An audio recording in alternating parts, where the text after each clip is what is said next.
Vestibular সোয়ানোমা অথবা এটার আরেকটা নাম হচ্ছে অ্যাকোস্টিক নিউরোমা। এটা হচ্ছে আমাদের ব্রেনে যে সেরিবেলাম যেটা থাকে এবং পন্স থাকে, তার মধ্যে একটা অ্যাঙ্গেল থাকে, সেই অ্যাঙ্গেলের মধ্যে একটা টিউমার হয়। এই টিউমারটার নামই হচ্ছে ভেস্টিবুলার সোয়ানোমা অথবা অ্যাকোস্টিক নিউরোমা। তাহলে আমি বললাম যে সেরিবেলাম এবং পন্সের মাঝে যে একটা ট্রায়াঙ্গুলার এরিয়া থাকে, একটা রিজন থাকে যেটাকে আমরা সিপি অ্যাঙ্গেল বলি।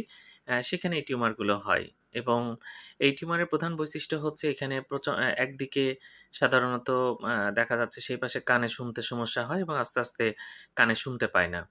এটা দুই দিকেও হতে পারে, তখন দুই কানেই শুনতে সমস্যা হবে। তবে এখানে একটা বিষয় যে এখানে ভার্টিগো বা মাথা ঘোরা সেটা কিন্তু খুব বেশি একটা থাকে না। শুধু দেখা যাচ্ছে যে একপাশে কানে শুনতে সমস্যা হচ্ছে, এছাড়া মাথা ব্যথা, বমি এরকম সমস্যা থাকতে পারে। সেগুলো কিন্তু দেখা যায়। তো এরকম সন্দেহ হলে আমরা এমআরআই করি এবং এমআরআই করে কিন্তু এটা ডায়াগনোসিস করা যায়। এটার ফেটও ভালো। এটা যে খুব জটিল বা খুব খারাপ কিছু, বিষয়টা এরকম না। যাক, এরকম হলে ভালো একজন নিউরোলজিস্ট দেখাবেন। অবশ্যই আপনি সমাধান পাবেন। ধন্যবাদ সবাইকে।